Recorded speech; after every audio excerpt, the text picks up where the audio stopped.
कोल्हापूर उत्तरेची विधानसभेची जागा काँग्रेसच्या वाट्याला गेल्याने शिवसेनेचे माजी आमदार राजेश क्षीरसागर नाराज झालेले आहेत। 2 दिवसांपासून क्षीरसागर नॉट रिचेबल होते। कोल्हापुरातील महाविकास आघाडीच्या मेळाव्यातही त्यांनी दांडी मारली। मात्र क्षीरसागर आज अवतरले आणि त्यांनी शहरातील शिवसेनेच्या कार्यालयाबाहेर शक्ती प्रदर्शन केलं। यावेळी त्यांनी शिवसेनेवर नाराजी व्यक्त केली। कोल्हापूर विधानसभेची निवडणूक तिरंगी झाली असती अशा शब्दात त्यांनी नाराजी व्यक्त केली। त्यांनी कार्यकर्त्यांची मोठी गर्दी जमवून शक्ती प्रदर्शन केलं।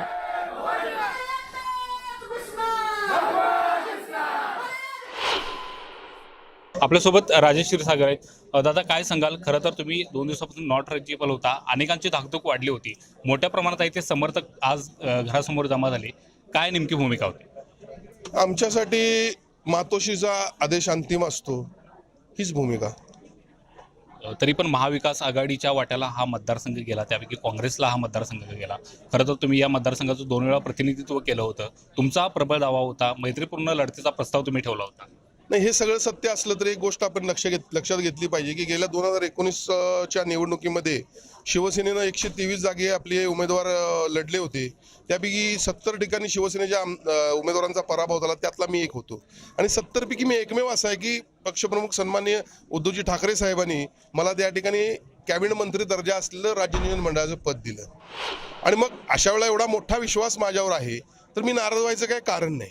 खरं म्हणजे कोल्हापूर शहर हा शिवसेनेचा बालेकिल्ला आहे, आजपर्यंत अनेकदा सिद्ध झालेला आहे। गेल्या निवडणुकीत माझा कपटीपणानं पराभव झाला, काँग्रेस, राष्ट्रवादी, भाजप सगळ्यांनी मिळून या ठिकाणी पराभव केला, हे ठीक आहे। पण गेल्या 2 वर्षामध्ये मी जे केलेलं काम होतं त्यामुळे कार्यकर्त्यांना असं वाटत होतं की आज परत एकदा शिवसेनेची ताकद या मतदारसंघात निर्माण झालेली असून या ठिकाणी शिवसेनेला हा मतदारसंघ मिळाला पाहिजे, ही कार्यकर्त्यांची भूमिका होती, भावना होती।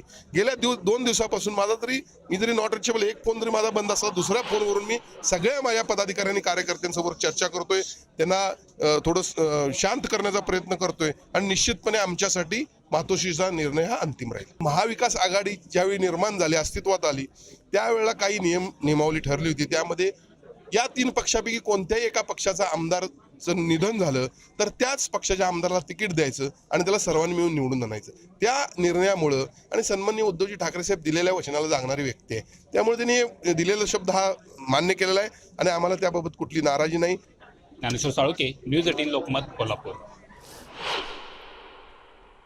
बातमी आहे शिवजयंती सोहळ्याची।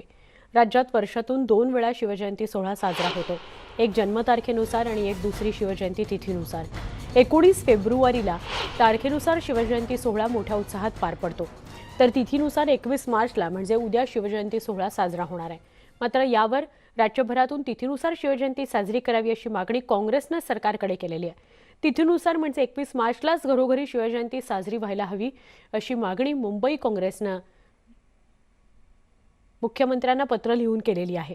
त्यामुळे मुख्यमंत्री आता या काँग्रेसच्या पत्राला काय उत्तर देतात हे बघणं महत्त्वाचं ठरणार आहे।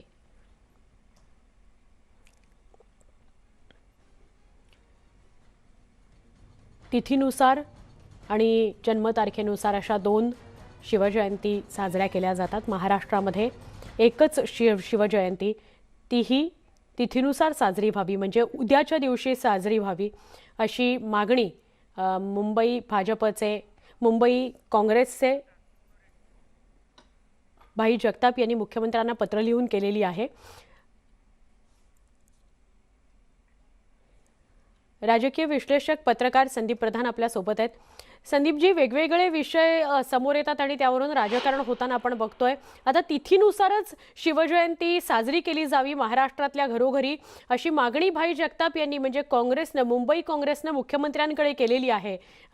काय याविषयी आपण सांगाल? छत्रपती शिवाजी महाराज हे आपल्या साऱ्यांसाठी दैवत आहेत आणि शिवसेना ही वर्षानुवर्ष तिथीप्रमाणे शिवजयंती साजरी करत आलेली आहे। आता शिवसेना ही सत्तेमध्ये आहे आणि त्यामुळे समजा तारखेनुसार आणि तिथीनुसार असं दोन्ही वेळेला जरी शिवसेनेनी असं ठरवलं की हा उत्साहामध्ये शिवजयंती साजरी करायची, तर त्याच्याबद्दल काही कोणाला म्हणजे आक्षेप असायचं किंवा त्याला काही असं कारण नाहीये। आणि त्यामुळे माझ्या माहितीनुसार उद्या सुद्धा शिवसेनेच्या अनेक शाखांमध्ये शिवजयंतीच्या निमित्ताने कार्यक्रम ठेवलेलेच आहेत। त्यामुळे भाई जगताप यांनी जरी ही मागणी केलेली असली तरी पण मग सरकारला कोंडीत पकडण्याचा प्रयत्न आहे? आणि याच्यात खास करून कोंडीत शिवसेनेला नाही कोंडीत पकडण्याचा मार्ग नाही.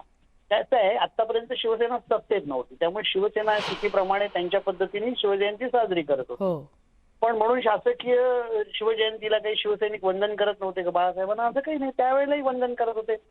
छत्रपती शिवाजी महाराज, मी म्हटलं तसं संपूर्ण महाराष्ट्राचं काही देशाचं दैवत आहे आणि त्यामुळे त्यांच्या जयंतीच्या निमित्ताने उत्साहात ती साजरी करणं, आनंद व्यक्त करणं आणि वेगवेगळे कार्यक्रम, सामाजिक उपक्रम राबवणं याच्यात काही देर नाही आणि ते दरवर्षी होत राहिलेले आहे आणि शिवसेना ती तर करत आलेली आहे. त्यामुळे ह्या वर्षी सुद्धा ते तसं करतील, याच्याबद्दल काही शंका असायचं कारणच नाही.